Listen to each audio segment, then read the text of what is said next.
नमस्कार साथियों। हिंदी व्याकरण शिक्षण के अंतर्गत शिक्षण विधियां पढ़ रहे थे। और दोस्तों लास्ट क्लास के अंतर्गत हमने सहयोग साहचर्य और समवाय विधि का हमने अध्ययन कर लिया था।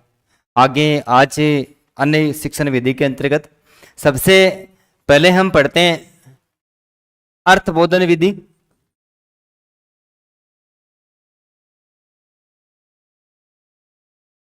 अर्थ बोधन विधि, अर्थबोधन विधि या इसको दोस्तों वाद विवाद अवबोधन, अर्थ अवबोधन विधि।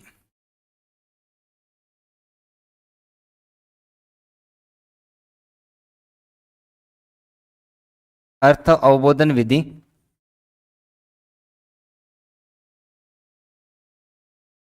या इसको कहते हैं दोस्तों वाद विवाद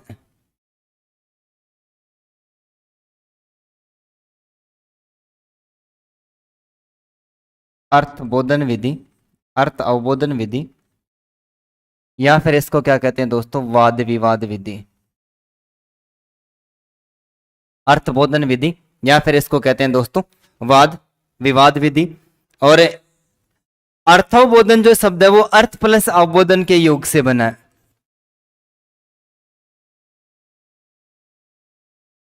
अर्थ अवबोधन के योग से बना है, जिसका शाब्दिक अर्थ होता है, जिसका शाब्दिक अर्थ होता है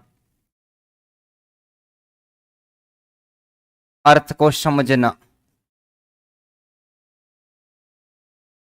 जिसका शाब्दिक अर्थ क्या होता है दोस्तों अर्थ को समझना। इस विधि के अंतर्गत यदि बोले इस विधि के द्वारा कोई बालक दोस्तों शिक्षण कार्य करता है तो शिक्षण कार्य करते समय इस विधि के अंतर्गत बालक रटने का प्रयास बिल्कुल भी नहीं करता है। सूत्र विधि के अंतर्गत हमने पढ़ा कि व्याकरण को छोटे छोटे सूत्रों में बांधकर बालक को रटवा दिया जाता है। पारायण विधि के अंतर्गत भी हमने ये पढ़ा कि व्याकरण का पूरी तरह से ज्ञान नहीं करवाया जाता है। पाठ्य पुस्तक विधि के अंतर्गत भी ये पढ़ा था कि अलग से व्याकरण की शिक्षा नहीं दी जाती है।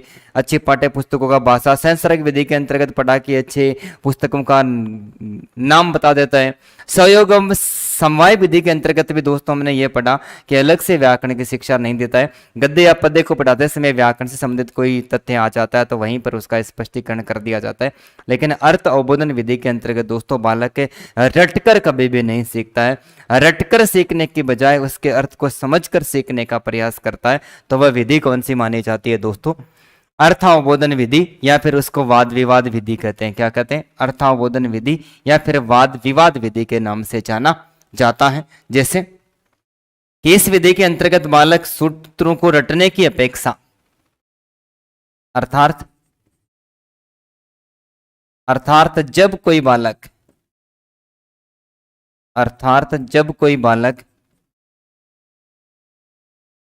जब कोई बालक सूत्रों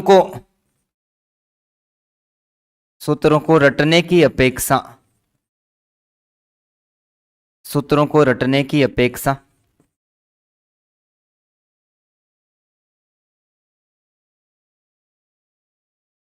उन्हें समझकर रटने की अपेक्षा उनके अर्थ को समझकर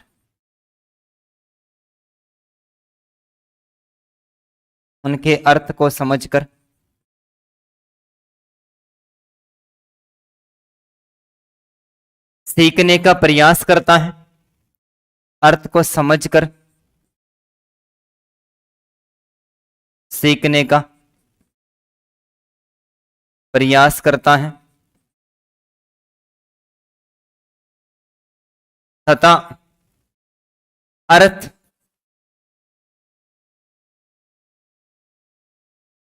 समझ नहीं आने पर अपने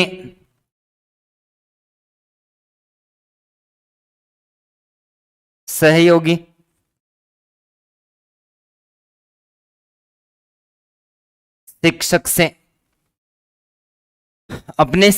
शिक्षक से भी चर्चा करता है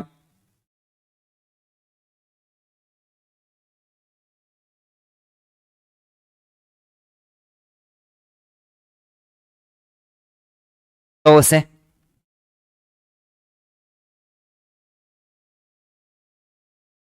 अर्थ अवबोधन विधि कहते हैं। तो उसे अर्थ अवबोधन विधि कहते हैं। तो दोस्तों इस विधि के अंतर्गत बालक रटकर कभी भी शिक्षण कार्य नहीं करता है।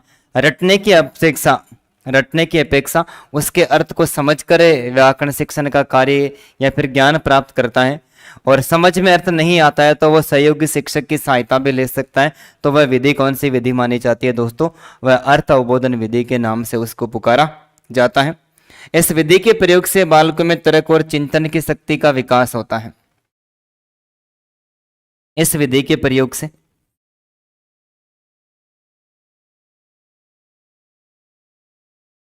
इस विधि के प्रयोग से इस विधि के प्रयोग से बालकों में तर्क एवं चिंतन की तर्क एवं चिंतन की योग्यता का विकास होता है।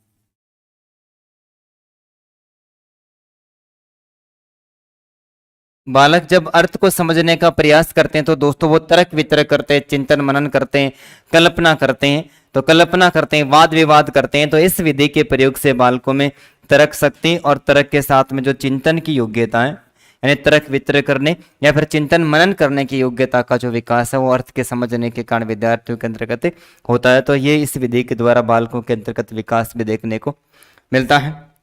यास्क ने स्वरचित निरुक्त ग्रंथ में अर्थ को समझने के लिए शब्दों का स्पष्टीकरण किया है।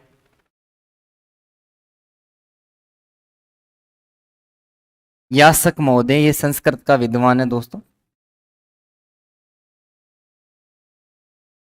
यास्क महोदय ने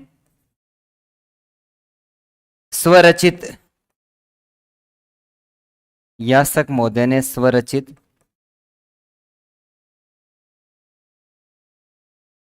निरुक्त ग्रंथ में अर्थों को समझने के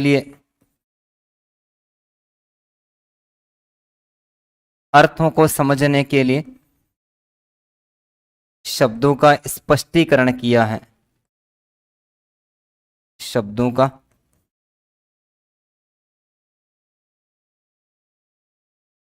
स्पष्टीकरण किया है।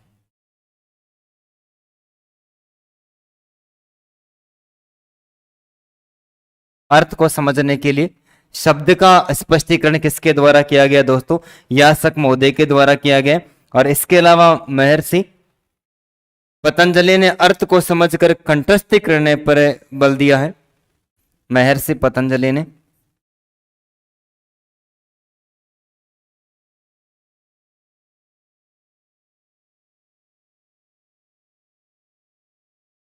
महर्षि पतंजलि ने भी अर्थ को समझकर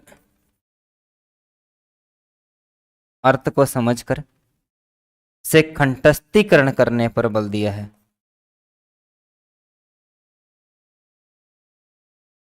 अर्थ को समझकर उसे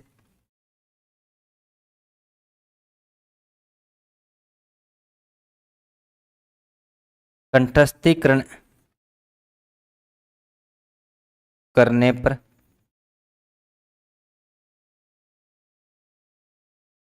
बल दिया है। तो यास्क महोदय ने अर्थों को समझने के लिए शब्दों का स्पष्टीकरण किया है, जबकि महर्षि पाणिनि ने अर्थ को समझकर उसे कंठस्थीकरण करने पर क्या दिया दोस्तों? बल दिया है। और इसके अलावा जो महर्षि पाणिनि ने इस विधि के लिए अनेक शब्दों का प्रयोग किया। महर्षि पाणिनि ने ऐसे अनेक शब्दों का प्रयोग किया जो अर्थ अवबोधन विषय से संबंधित है। महर्षि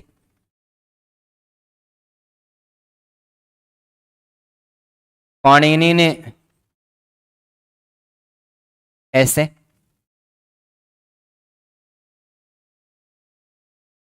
अनेक शब्दों का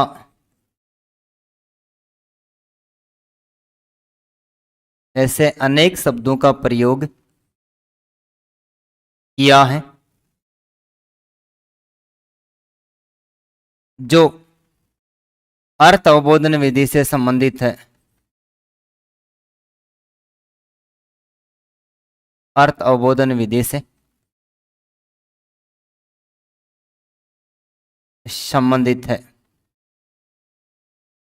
अर्थ अवबोधन विधि से संबंधित है, जिसमें सबसे पहले दोस्तों हमें पढ़ने को मिलता है पराकथन। सबसे पहले क्या पढ़ने को मिलता है? पराकथन। और पराकथन किसे कहते हैं? पराकथन होता है पुस्तक के पीछे लेखक के जो विचार लिखे होते हैं। सबसे पहला हमें पढ़ने को मिलता है यहां पर बिंदु पराकथन। पराकथन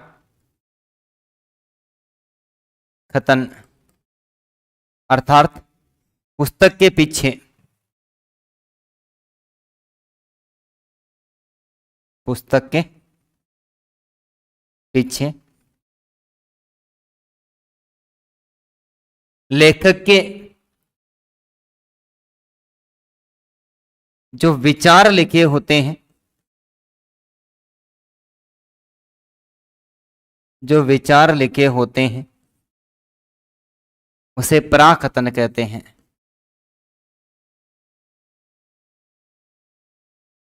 उसे दोस्तों क्या कहते हैं? उसे पराकथन कहते हैं।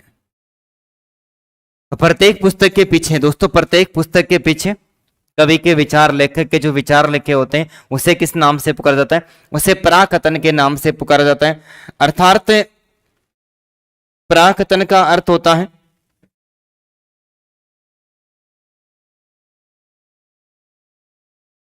अर्थात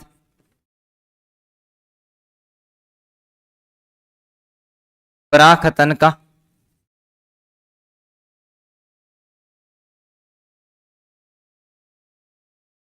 अर्थ होता है त्वरित, त्वरित स्फुटित विषय का मौखिक निरूपण करना। त्वरित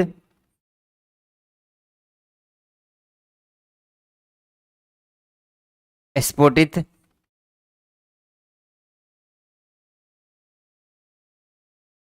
विषय वस्तु का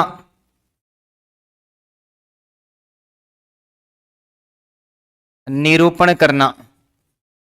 दोस्तों पराकथन का शाब्दिक अर्थ क्या होता है? त्वरित स्फुटित विषय वस्तु का क्या करना? निरूपण करना।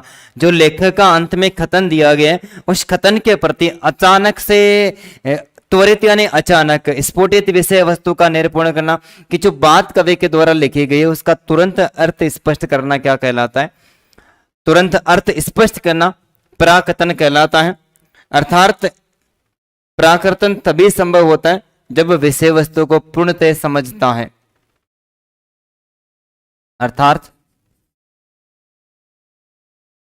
पराकथन अर्थात पराकथन तभी संभव होता है, अर्थात पराकथन तभी संभव होता है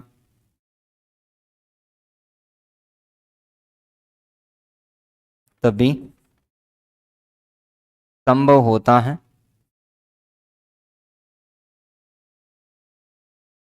जब बालक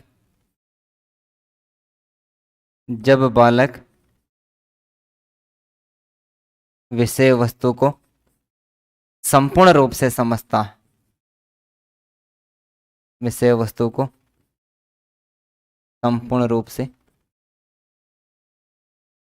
समझता है।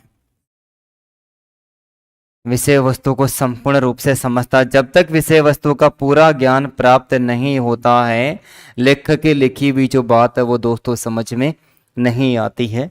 तो अचानक से लिखी हुई बात समझ में आती है तो उसे पराकथन कहते हैं। और पराकथन तभी समझ में आता है जब विषय वस्तु का बालक को पूरा ज्ञान होता है। इसके बाद में हमें पढ़ने को मिलता है भाषण। विषय का सम्यक स्पष्टीकरण करना भाषण कहलाता है। भाषण विषय वस्तु का सम्यक रूप से स्पष्टीकरण करना। विषय का, विषय वस्तु का सामयिक रूप से यानी क्रमबद्धता, सामयिक रूप से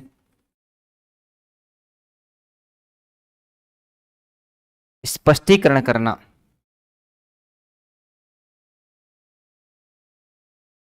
भाषण कहलाता है।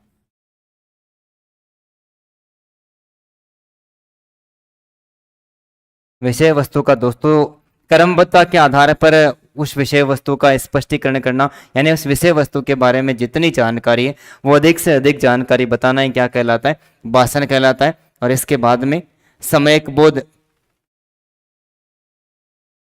समयक बोध दोस्तों, बोध का अर्थ होता है ज्ञान। बोध का अर्थ क्या होता है? ज्ञान। तो समयिक रूप से, कौन से रूप से? समयिक रूप से किसी विषय वस्तु का पूर्ण रूप से अर्थ सहित ज्ञान प्रदान करना।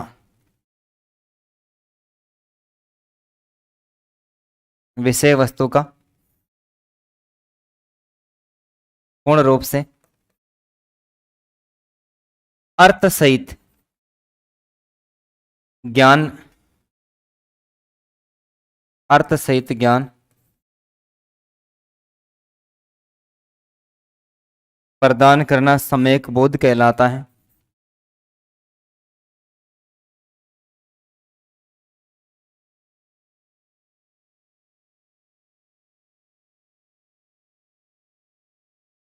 ठीक है, तो विषय वस्तु का पूर्ण रूप से, विषय वस्तु का पूर्ण रूप से अर्थ सहित ज्ञान प्रदान करना क्या कहलाता है दोस्तों? स्पष्टीकरण करना, भाषण कहलाना है, और पूरा ज्ञान प्रदान करना सम्यक बोध कहलाता है। इसके अलावा प्रतिश्रवण, चौथा जो बिंदु है वो पढ़ने को मिलता है, प्रतिश्रवण।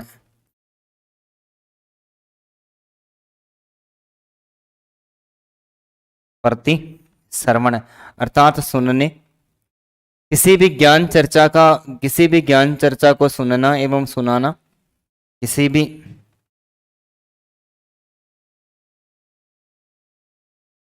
ज्ञान चर्चा को, किसी भी ज्ञान चर्चा को सुनना एवं सुनाना, किसी भी ज्ञान चर्चा को सुनना एवं सुनाना प्रतिश्रवण कहलाता है।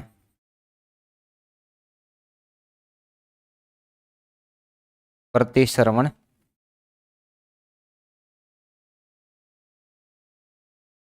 कहलाता है।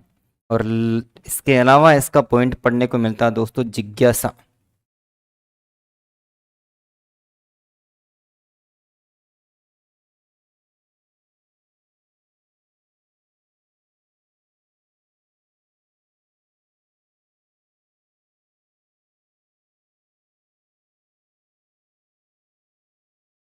जिज्ञासा वर्ती किसी भी विषय की, वस्तु की, किसी भी वस्तु के ज्ञान की सतत इच्छा, जिज्ञासावर्ती।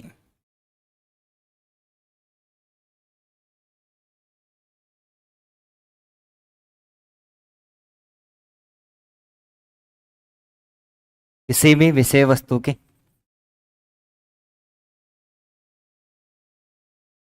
किसी भी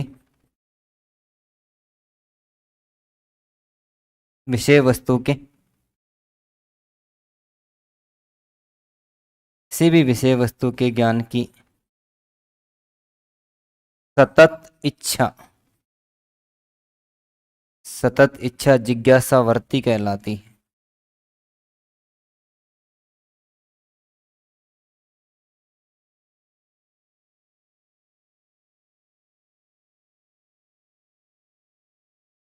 जिज्ञासावर्ती कहलाती है।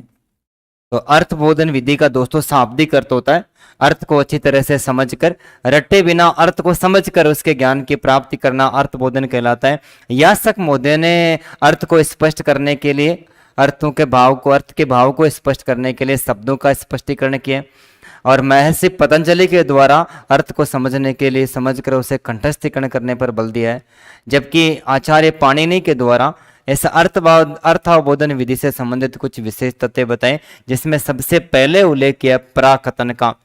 प्राकथन होता है पुस्तक के पीछे जो शिक्षक के विचार लिखे होते हैं उसको प्राकथन कहते हैं। और दोस्तों प्राकथन तभी समझ में आते जब विषय वस्तु का पूरी तरह से ज्ञान होता है।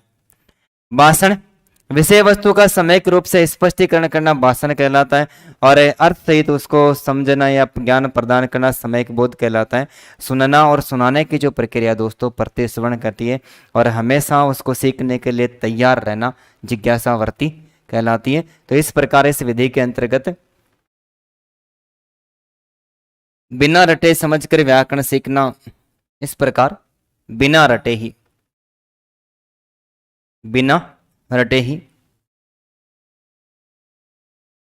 इस प्रकार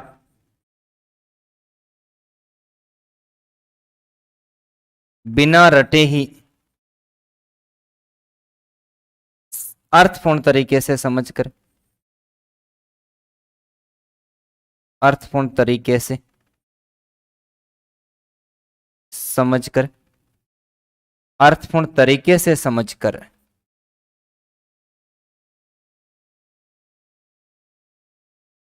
व्याकरण सीखना अर्थावबोधन विधि कहलाती है। व्याकरण सीखना दोस्तों क्या कहलाती है? अर्थावबोधन।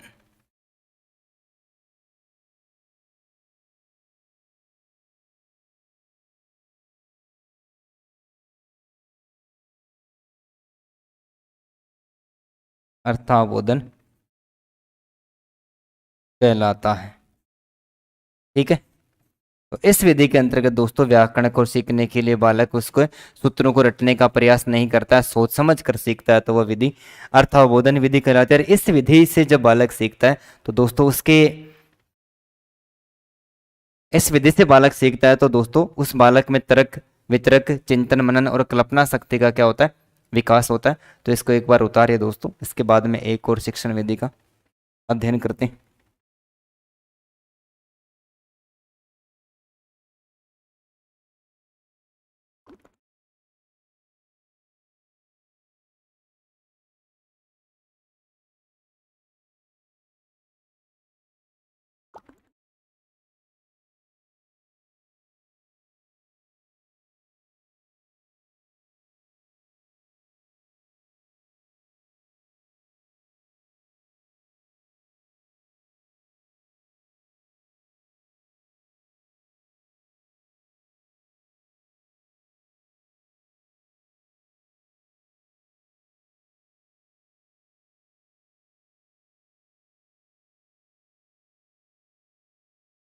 अन्वय व्यतिरेक विधि।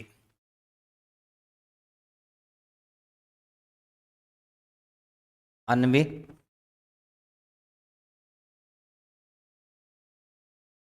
व्यतिरेक विधि। ठीक है, अन्वय व्यतिरेक विधि दोस्तों, इस विधि को प्रकृति परतद विधि के नाम से भी पुकारा जाता है। इस विधि को प्रकृति प्रत्यय विधि, इस विधि को प्रकृति प्रत्यय विधि के नाम से भी पुकारा जाता है। और दोस्तों इस विधि के अंतर्गत इस विधि से कोई शिक्षक व्याकरण शिक्षण का बालकों को ज्ञान करवाता है। तो व्याकरण शिक्षण पढ़ाते समय जब कोई शिक्षक शब्द की उत्पत्ति और रचना का ज्ञान, जैसे शब्द रूप है, धातु रूप है, उपसर्ग है और प्रत्यय, इनका ज्ञान बालकों को तुरंत करवा देता है, उसी समय करवा देता है, तो वह विधि कौन सी मानी जाती है दोस्तों? वह अन्वय व्यतिरेक विधि मानी जाती है। इस विधि के अंतर्गत इस विधि से शिक्षण कार्य करवाते समय कोई भी शिक्षक अलग से व्याकरण की शिक्षा नहीं देता। दोस्तों इस विधि के द्वारा यदि शिक्षण कार्य करवाता है तो वो इस विधि को अन्य विधियों के साथ में जोड़कर पढ़ा देता है, तो भी वो अन्वय व्यतिरेक विधि कहा दी जाती है। और इस विधि के अंतर्गत दो भाषाओं का तुलनात्मक अध्ययन किया जाता है। तो तीन वेरी इंपॉर्टेंट बातें इस विधि के अंतर्गत हमें पढ़ने को मिलती है, जिसमें सबसे पहली बात पढ़ते हैं परिभाषा में। परिभाषा, व्याकरण पढ़ाते समय, व्याकरण पढ़ाते समय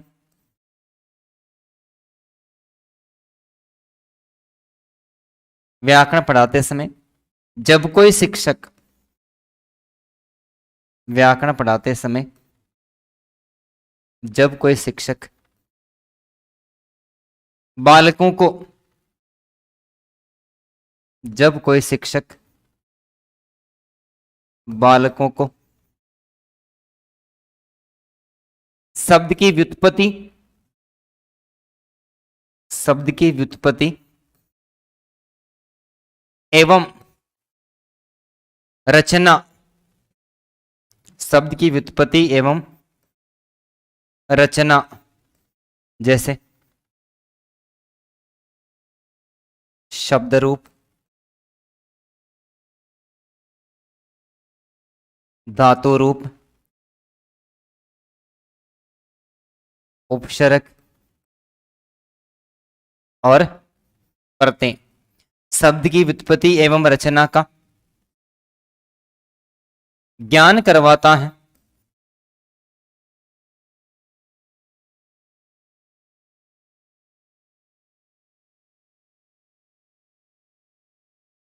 तो उसे अन्वय व्यतिरेक विधि कहते हैं। तो उसे अन्वय व्यतिरेक अन्वय व्यतिरेक विधि कहते हैं। कि व्याकरण पढ़ाते समय कोई भी अध्यापक है और वो बालकों को दोस्तों शब्द की उत्पत्ति और रचना का ज्ञान में तुरंत करवा देता है, तो वह विधि जो मानी जाती है वो कौन सी मानी जाती है? वह व्यतिरेक अन्वय व्यतिरेक विधि या फिर इसको प्रकृति प्रत्यय विधि के नाम से पुकारा जाता है। व्याकरण शिक्षण के लिए इस विधि का स्वतंत्र प्रयोग नहीं करके व्याकरण शिक्षण के लिए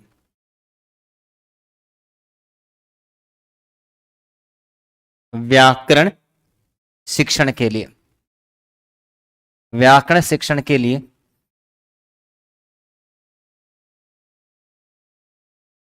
व्याकरण शिक्षण के लिए इस विधि का व्याकरण शिक्षण के लिए इस विधि का स्वतंत्र रूप से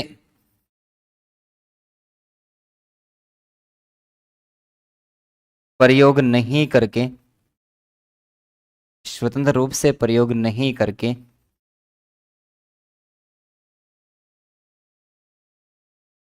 अन्य विधियों के साथ स्वतंत्र रूप से प्रयोग नहीं करके अन्य विधियों के साथ जोड़कर व्याकरण शिक्षण के लिए इस विधि का स्वतंत्र रूप से प्रयोग नहीं करके अन्य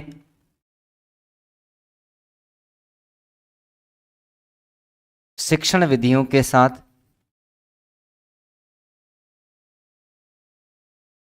अन्य शिक्षण विधियों के साथ जोड़कर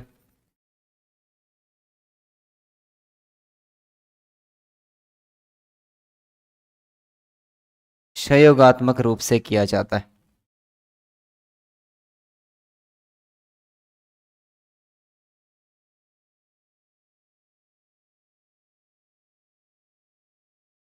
इस विधि के अंतर्गत दो भाषाओं का दोस्तों तुलनात्मक अध्ययन भी किया जाता है। ये इसकी वेरी इंपॉर्टेंट बात है।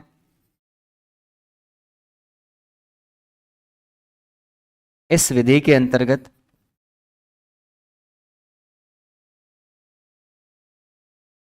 दो भाषाओं का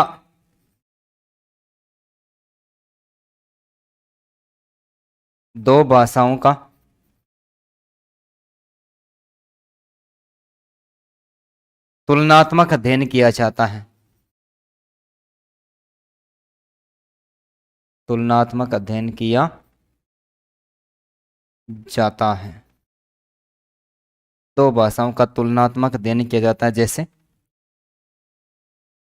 हिंदी यदि पढ़ाई जा रही है तो हिंदी के साथ में दूसरी भाषा अंग्रेजी भी पढ़ाई जा सकती है, और यदि हिंदी पढ़ाई जा रही है तो हिंदी के साथ में कौन सी भाषा दोस्तों, संस्कृत भाषा का भी ज्ञान करवाया जाता है। तो इस विधि के अंतर्गत दो भाषाओं का तुलनात्मक अध्ययन करवाया जाता है।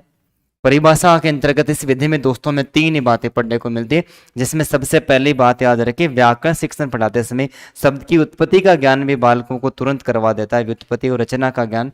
तो वह अन्वय व्यतिरेक विधि, और इस विधि का स्वतंत्र रूप से प्रयोग नहीं किया जाता, इसको अन्य विधियों के साथ में जोड़कर पढ़ाया जाता है। और खास बात, इस विधि का दो भाषाओं में तुलनात्मक अध्ययन किया जाता है। तो इस विधि के अंतर्गत तीन मुख्य बातें पढ़ने को मिलती है, इसको उतारिए। इसके बाद में दोस्तों एक वेरी इंपॉर्टेंट विधि पढ़ते हैं जिसको कहते हैं पाठ्य पुस्तक विधि। पाठ्य पुस्तक विधि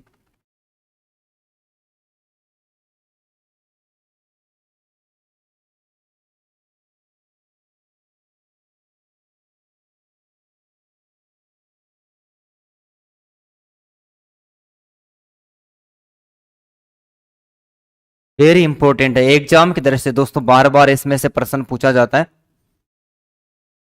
इसको कहते हैं पाठ्य पुस्तक विधि।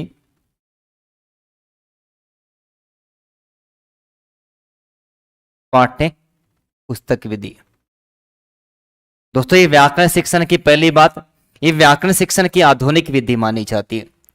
इसको तो पद विधि या फिर सुगा विधि के नाम से भी पुकारा जाता है, क्योंकि इस विधि के अंतर्गत एक दोष पढ़ने को मिलता है कि रटने पर सर्वाधिक बल दिया जाता है।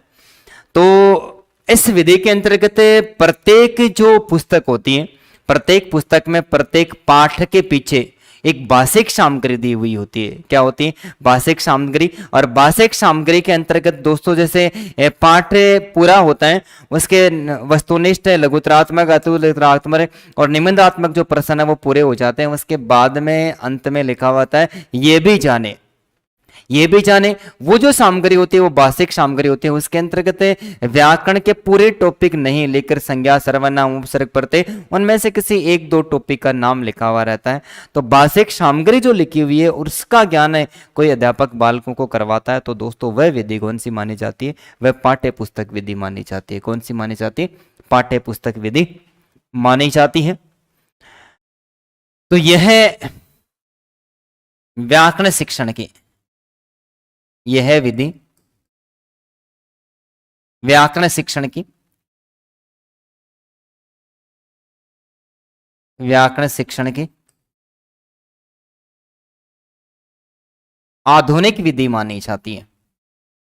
व्याकरण शिक्षण की आधुनिक विधि, व्याकरण शिक्षण के दोस्तों यह आधुनिक विधि मानी जाती है, पहली बात। और इस विधि को तू पढ़ विधि के नाम से भी पुकारा जाता है। इस विधि को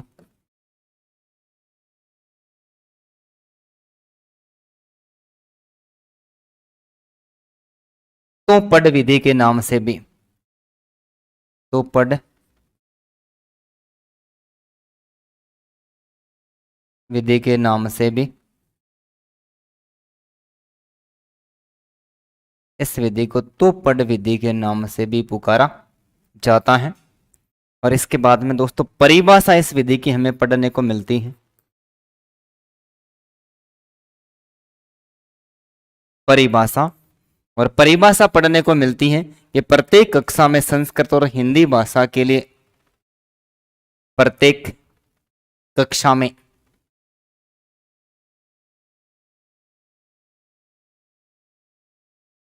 प्रत्येक कक्षा में संस्कृत एवं हिंदी भाषा के लिए निर्धारित पुस्तकों में, प्रत्येक कक्षा में संस्कृत एवं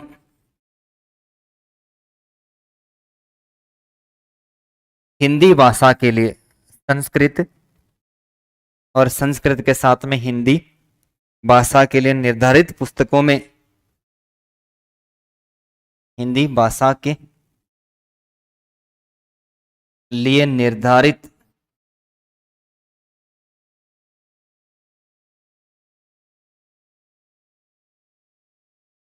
पुस्तकों में प्रत्येक पाठ के पीछे, प्रत्येक पाठ के पीछे अथवा पुस्तक के अंत में, प्रत्येक पुस्तकों में प्रत्येक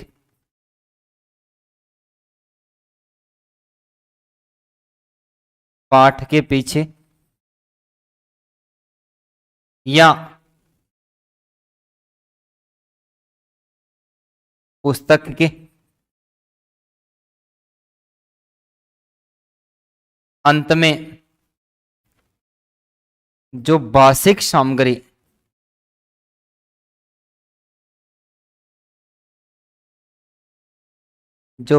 सामग्री जैसे संज्ञा, सर्वनाम, कोई सा भी एक दो टॉपिक, संज्ञा,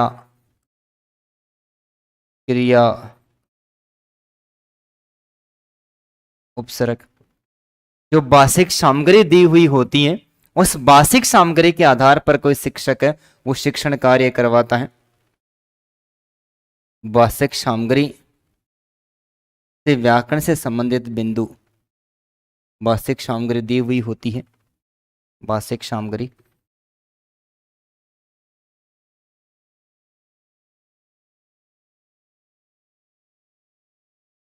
दी हुई होती है। जब कोई शिक्षक उस भाषिक सामग्री के आधार पर शिक्षण कार्य करवाता है, अर्थात जब कोई शिक्षक, अर्थात जब कोई शिक्षक उक्त भाषिक सामग्री के आधार पर, उक्त भाषिक सामग्री के आधार पर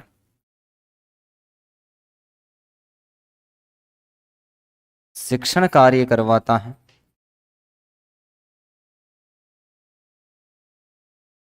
भाषिक सामग्री के आधार पर शिक्षण कार्य करवाता है,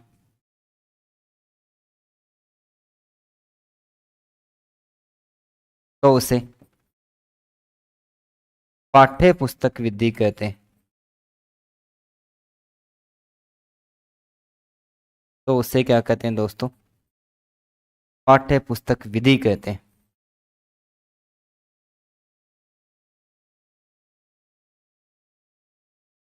पाठ्य पुस्तक विधि कहते हैं। तो दोस्तों ये व्याकरण शिक्षण की आधुनिक विधि मानी जाती है और इस विधि को तो पढ़ विधि के नाम से भी पुकारा जाता है। इस विधि को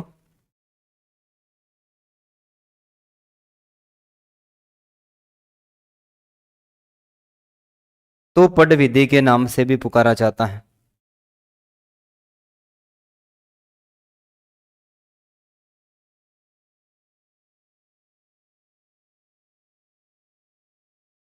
इस विधि को तो पढ़ विधि के नाम से भी पुकारा जाता है। अर्थात इस विधि के अंतर्गत शिक्षक पढ़ाते समय क्या करता है कि हिंदी और जो संस्कृत की पुस्तकें होती हैं उसमें जो प्रत्येक पाठ होता है दोस्तों, प्रत्येक पाठ के पीछे, किसके पीछे? प्रत्येक पाठ के पीछे, प्रत्येक पाठ के या फिर पुस्तक के अंत में कुछ भाषिक सामग्री यानी कुछ व्याकरण से संबंधित टॉपिक दिए हुए होते हैं, उनके आधार पर यदि वो शिक्षण कार्य करवाता है तो वो पाठ्य पुस्तक विधि मानी जाती है। कौन सी? पाठ्य पुस्तक विधि मानी जाती है।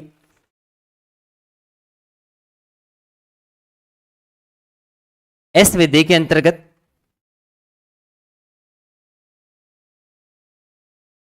इस विधि के अंतर्गत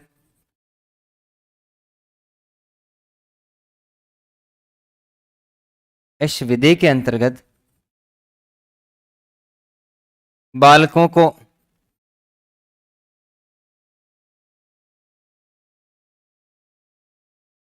संपूर्ण व्याकरण की शिक्षा, बालकों को संपूर्ण व्याकरण की शिक्षा नहीं दी जाती है, व्याकरण की शिक्षा नहीं दी जाती है। अतः यह विधि अतः यह विधि शिक्षण के लिए उपयुक्त नहीं मानी जाती है। यह विधि शिक्षण के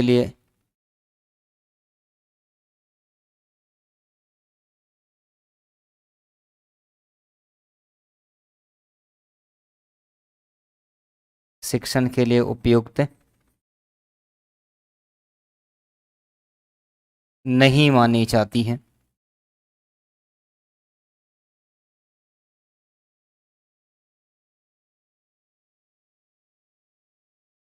ये विधि शिक्षण के लिए उपयुक्त नहीं मानी जाती है।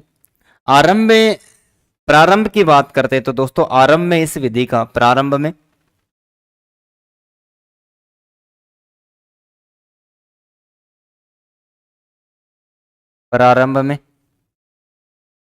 इस विधि का प्रयोग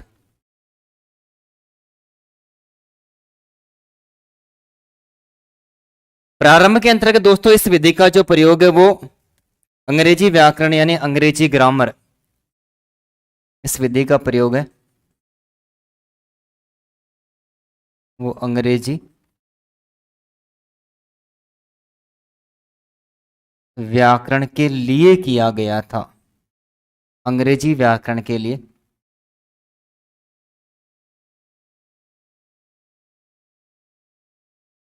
सर्वप्रथम इस विधि का प्रयोग है वो दोस्तों अंग्रेजी व्याकरण के लिए किया गया था। और अंग्रेजी व्याकरण में कमेनियस इस विधि के अंग्रेजी भाषा में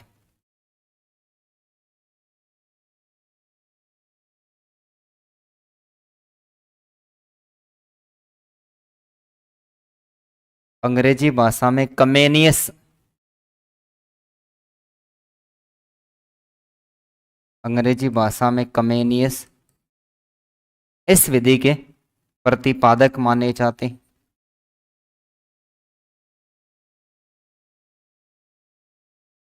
इस विधि के प्रतिपादक माने जाते हैं।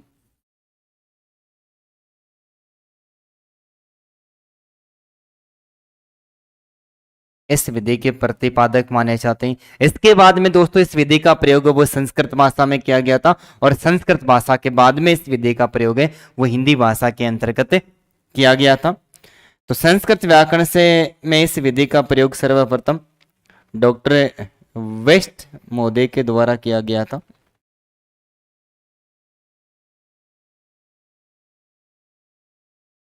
संस्कृत भाषा में इस विधि का प्रयोग, संस्कृत भाषा में इस विधि का प्रयोग डॉक्टर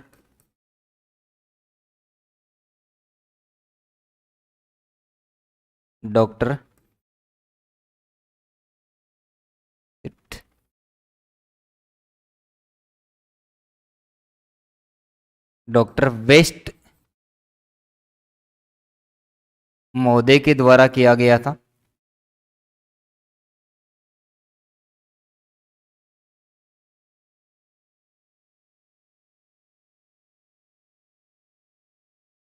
और संस्कृत के बाद इस विधि का हिंदी भाषा में प्रयोग किया जाने लगा। संस्कृत भाषा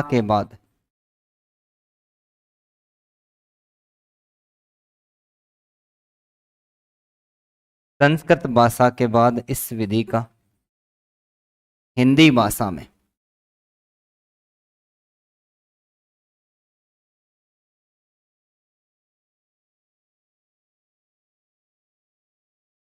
प्रयोग किया जाने लगा।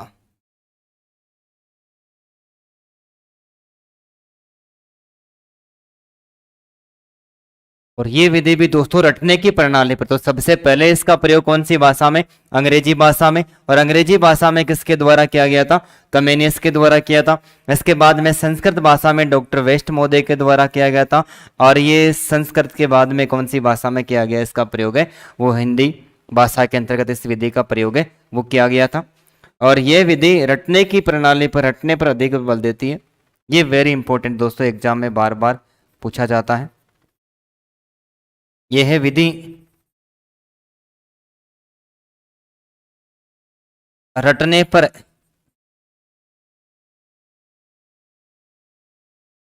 अधिक बल देती है। यह विधि रटने पर अधिक बल देती है,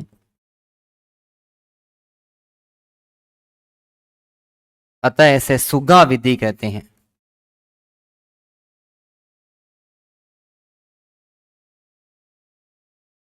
अतः इसे कौन सी विधि कहते हैं दोस्तों? सुगा विधि कहते हैं। ठीक है, तो ये विधि भी रटने पर सर्वाधिक बल देती है, इसलिए इसको सुगा विधि कहते हैं, और रटने पर ये सर्वाधिक बल देती है, तो अतः यह शिक्षण की अमनोवैज्ञानिक विधि मानी जाती है। दोस्तों ये भी शिक्षण की अमनोवैज्ञानिक विधि मानी जाती है।